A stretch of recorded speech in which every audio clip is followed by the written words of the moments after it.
Hi friends, இந்த வீடியோவில் நாம் TNEA வெப்சைட்டில் ரெஜிஸ்ட்ரேஷன் எப்படி செய்வது என்பதை பார்க்கலாம். முதலாவதாக மாணவருக்கு இமெயில் ஐடி தேவை. இமெயில் ஐடி இல்லை என்றால் உடனடியாக அதை தயார் செய்து கொள்ள வேண்டும். ஏனென்றால் இதுதான் உங்களுடைய யூசர் ஐடியாக இருக்கும். இதன் மூலமாகத்தான் TNEAவின் செயல்முறைகள் உங்களுக்கு தெரிய வரும். இரண்டாவதாக மொபைல் நம்பர்.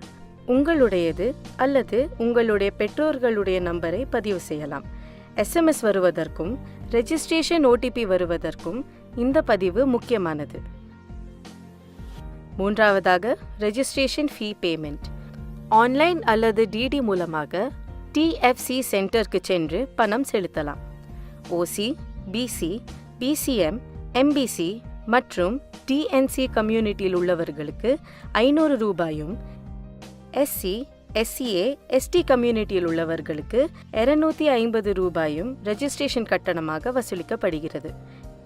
தேவையான டாக்குமெண்ட்ஸ் மற்றும் சர்டிஃபிகேட்ஸ் உங்களிடம் தயாராக இருந்தால் ஒரே நாளிலேயே ரெஜிஸ்ட்ரேஷன் செய்யலாம்.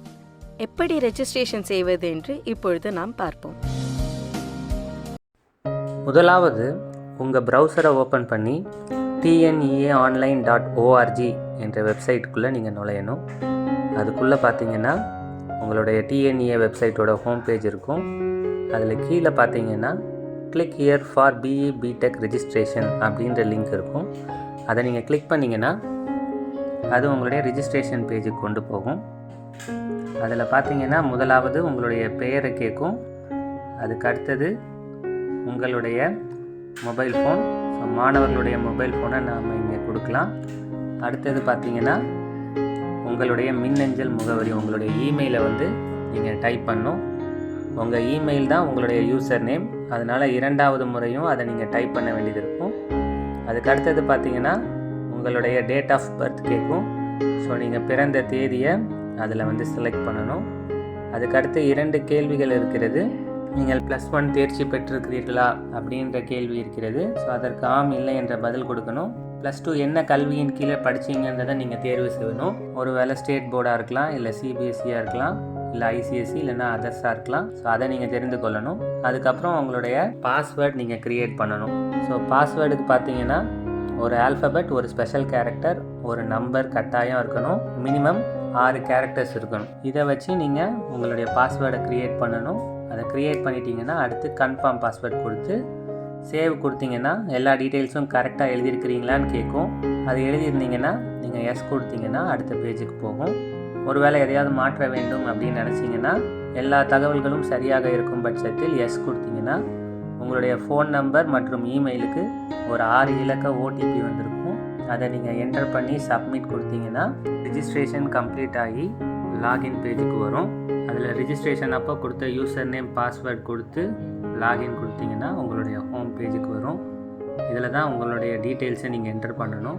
முதலாவதாக பர்சனல் இன்ஃபர்மேஷனை நீங்கள் என்டர் பண்ணணும். அதில் பார்த்தீங்கன்னா நேம், டேட் ஆஃப் பர்த்தெல்லாம் லாக்டாக இருக்கும். ஏன்னா ரெஜிஸ்ட்ரேஷன் அப்போவே அந்த டீட்டெயில்ஸ் கொடுத்துருப்பீங்க. ஸோ முதல்ல உங்களுடைய ஆதார் நம்பரை நீங்கள் கொடுக்கணும். அது ஆப்ஷனலாக தான் இருக்குது. டேட் ஆஃப் பர்த் லாக்டில் இருக்குது. தொடர்பு முகவரியை நீங்கள் என்டர் பண்ணணும். அதுக்கு அடுத்தது பார்த்தீங்கன்னா நிரந்தர முகவரி. ஸோ தொடர்பு முகவரியும் நிரந்தர முகவரியும் ஒன்றா இருந்துச்சுன்னா சேம் as கம்யூனிகேஷன் அட்ரஸ் அப்படின்றத டிக் பண்ணிங்கன்னா அது ரெண்டுமே என்டர் ஆயிரும். அதுக்கு அடுத்து பார்த்தீங்கன்னா நீங்கள் இருக்கிற மாநிலம், உங்களுடைய மாவட்டம், நீங்கள் இருக்கிற தாலுகா, அடுத்து உங்களுடைய பின்கோடை நீங்கள் கொடுக்கணும். அதுக்கு அடுத்து பார்த்தீங்கன்னா நீங்கள் இருக்கிற சொந்த மாவட்டம் என்னன்றதை கொடுக்கணும். அதுக்கடுத்து பார்த்தீங்கன்னா நீங்கள் இருக்கிற இடத்தோடைய குடிமை நிறைய நீங்கள் செலக்ட் பண்ணணும். அடுத்து உங்களுடைய ஜெண்டர், அடுத்து உங்களுடைய தாய்மொழி என்ன என்பதை நீங்கள் தெரிவு செய்யணும். அடுத்து உங்களுடைய குடியுரிமை இந்தியரா, ஸ்ரீலங்கன் ரெஃப்யூஜியான்றதை நீங்கள் செலக்ட் பண்ணணும். பார்த்தீங்கன்னா உங்களுடைய நேட்டிவிட்டி தமிழகத்தை சேர்ந்தவரா இல்லை பிற மாநிலத்தை சேர்ந்தவரான்றதை நீங்கள் கொடுக்கணும். அதுக்கடுத்து பார்த்தீங்கன்னா உங்களுடைய மதத்தை நீங்கள் தெரிவு செய்யணும். அதுக்கடுத்து நீங்கள் என்ன கம்யூனிட்டியை சேர்ந்தவங்க, OC, BC, MBC, DNC அந்த மாதிரி இதை செலக்ட் பண்ணணும்.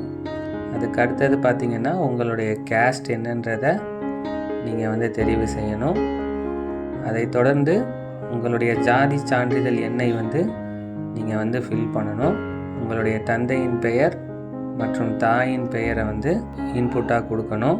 உங்களுடைய பேரண்ட்ஸ் இல்லைனா கார்டியனோட செல்ஃபோன் நம்பரை வந்து நீங்கள் கொடுக்கணும்.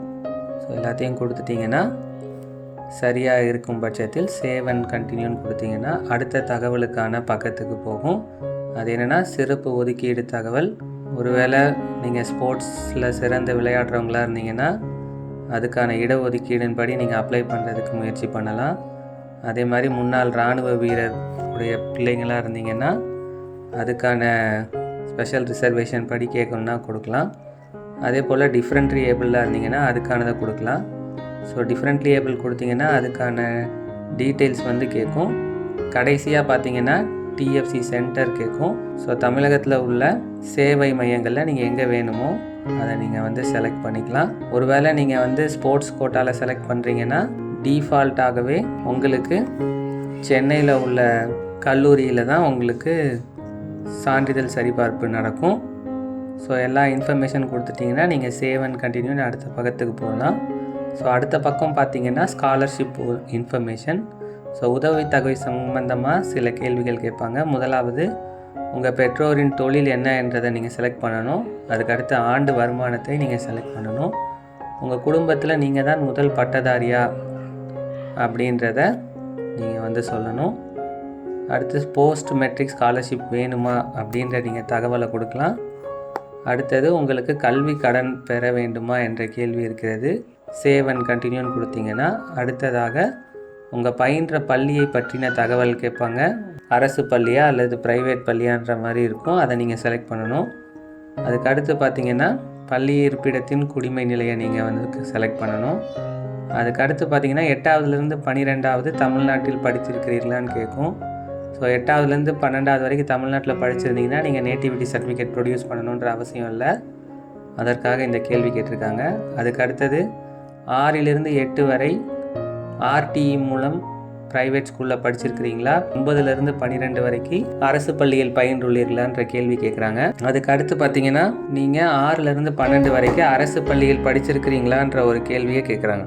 3 கேள்விகளுக்கும் எஸ் ஆர் நோன்னு நீங்கள் பதில் கொடுத்துட்டிங்கன்னா அடுத்து நீங்கள் 6ஆவதுலேருந்து 12ஆவது வரைக்கும் எந்த பள்ளிக்கூடத்தில் படிச்சிங்கன்றதை ஒவ்வொரு வருஷமாக நீங்கள் வந்து ஃபில் பண்ணணும். ஸோ முதலாவது நீங்கள் தேர்ச்சி பெற்ற ஆண்டு, எந்த 6th ஸ்டாண்டர்ட் எப்போ தேர்ச்சி பெற்றீங்கன்னு செலக்ட் பண்ணணும். அதுக்கப்புறம் எந்த மாநிலத்தில் அந்த பள்ளிக்கூடம் இருந்துச்சு, எந்த மாவட்டத்தில் இருந்துச்சு, எந்த பிளாக்கின் கீழே வருதுன்றதை நீங்கள் செலக்ட் பண்ணிங்கன்னா அடுத்த இதில் உங்களுடைய ஸ்கூலோட பேரை ட்ராப் டவுனில் நீங்கள் வந்து சர்ச் பண்ணி செலக்ட் பண்ணணும். அதுக்கடுத்து பார்த்தீங்கன்னா நீங்கள் எந்த மொழியில் படிச்சீங்க அப்படின்றத செலக்ட் பண்ணணும். ஸோ இப்படி 6லிருந்து 12 வரைக்கும் ஒவ்வொரு கிளாஸுக்கும் நீங்கள் வந்து ஃபில் பண்ணணும். ஒருவேளை 6லிருந்து 12 வரைக்கும் ஒரே ஸ்கூலில் படிச்சிருந்தீங்கன்னா apply 6th standard school name to ஆல்ன்ற இடத்துல இருக்கிற செக் பாக்ஸை நீங்கள் செலக்ட் பண்ணிங்கன்னா எல்லா இடத்துலையும் அதே ஸ்கூல் நேம் வந்து வந்துடும். ஸோ ஒன்ஸ் நீங்கள் 6லிருந்து 12 வரைக்கும் உள்ள ஸ்கூலை ஃபில் பண்ணிட்டீங்கன்னா சேவ் அண்ட் கண்டினியூன்னு நீங்கள் கிளிக் பண்ணிங்கன்னா அகாடமிக் இன்ஃபர்மேஷன் பேஜுக்கு வந்து வரும். ஸோ அதில் முதலாவது நீங்கள் என்ன தகுதி தேர்வு எழுதியிருக்கிறீங்க, எந்த போர்டின் கீழே எழுதியிருக்கிறீங்கன்றதை செலக்ட் பண்ணணும். ஸோ அதுக்கு அடுத்து பார்த்தீங்கன்னா போர்ட் ஆஃப் எக்ஸாமினேஷன் நீங்கள் கொடுக்குறதுக்கு கீழே வரும். ஒருவேளை அதர்ஸ் கொடுத்தீங்கன்னா என்ன போர்டுன்றதை நீங்கள் எழுத வேண்டியது வரும். தமிழ்நாடு ஸ்டேட் போர்ட் மாணவராக இருந்தீங்கன்னா பெர்மனெண்ட் ரெஜிஸ்ட்ரேஷன் நம்பரை என்ட்ரு பண்ணலாம். அப்படி இல்லைன்னா உங்களுடைய ரோல் நம்பரை நீங்கள் என்ட்ரு பண்ணலாம். அதுக்கடுத்து எந்த வருடம் நீங்கள் தேர்ச்சி பெற்றீங்கன்றதை கொடுக்கணும். 2025ஆம் ஆண்டாக இருந்துச்சுன்னா உங்களுடைய மதிப்பெண்கள்லாம் கேட்காது. ஒருவேளை பழைய வருடமாக இருந்ததுன்னா அது நீங்கள் உங்களுடைய +2 மதிப்பெண்ணை நீங்கள் குறியிடுற மாதிரி சொல்லும்.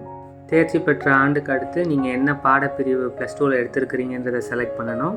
நீங்கள் எந்த லாங்குவேஜில் படிச்சீங்கன்றதை செலக்ட் பண்ணணும், தமிழா இங்கிலீஷா அதர்ஸான்றது. அடுத்து நீட் தேர்வு, ஜேஇஇ தேர்வு, இந்தியன் மேரிடைம் யூனிவர்சிட்டிக்கான காமன் என்ட்ரன்ஸ் டெஸ்ட், இது மாதிரி ஏதாவது தேர்வை நீங்கள் அப்ளை பண்ணியிருந்தீங்கன்னா எஸ்ஆர் நோன்னு நீங்கள் செலக்ட் பண்ணுற மாதிரி இருக்கும். அதுக்கப்புறம் எம்இஸ் நம்பரை வந்து நீங்கள் வந்து குறியீடு செய்யணும். ஸோ ஒவ்வொரு மாணவர்களுக்கும் இஎம்ஐஎஸ் நம்பர் வந்து கொடுத்துருப்பாங்க. ஸோ 12ஆவதில் உங்களுக்கான இஎம்ஐஎஸ் நம்பர் என்னவோ அதை நீங்கள் வந்து என்ட்ரு பண்ணணும். ஒருவேளை இஎம்எஸ் ஐடி இல்லைன்னா அதுக்கான நீங்கள் காரணத்தை குறிப்பிடணும். ஒருவேளை முந்தின ஆண்டுகளில் தகுதி பெற்ற மாணவர்களாக இருப்பீங்கன்னா சில நேரத்தில் இருக்காது. அதுக்கான காரணம் என்னன்றதை நீங்கள் எழுதணும். அடுத்தது உங்கள்கிட்ட நேட்டிவிட்டி சர்டிஃபிகேட் இருந்துச்சுன்னா அந்த நேட்டிவிட்டி சர்டிஃபிகேட்டோட நம்பரை வந்து என்ட்ரு பண்ணணும். அது ஆப்ஷனலாக தான் வச்சுருக்காங்க. ஸோ 5 வருடம் தமிழ்நாட்டில் படிக்காதவங்க இந்த இடத்துல நீங்கள் ஃபில் பண்ணணும். ஸோ எல்லா தகவலும் கொடுத்துட்டிங்கன்னா சேவ் அண்ட் கண்டினியூ அப்படின்னு நீங்கள் கொடுக்கலாம். அடுத்து பார்த்தீங்கன்னா ப்ரீவியூ பேஜில் வந்து நிற்கும். ஸோ நீங்கள் இது வரைக்கும் கொடுத்த 5 பக்கத்தில் கொடுத்த தகவல்களை நீங்கள் ஒரு முறை சரிபார்த்து கொள்ளலாம். So personal information, special reservation information, scholarship information, school of study, academic information, இது எல்லாத்தையும் நீங்கள் கிளிக் பண்ணி செக் பண்ணிவிட்டு எல்லா தகவலும் சரியாக இருக்கும் பட்சத்தில் கண்டினியூ டு பேன்னு நீங்கள் கொடுக்கலாம். ஸோ கண்டினியூ டு பேன்னு கொடுக்கும்போது ஒரு வார்னிங் மெசேஜ் வரும். ஒன்ஸ் நீங்கள் பேமெண்ட் முடிச்சிட்டிங்கன்னா உங்களுடைய டீட்டெயில்ஸ் எதையும் மாற்ற முடியாது.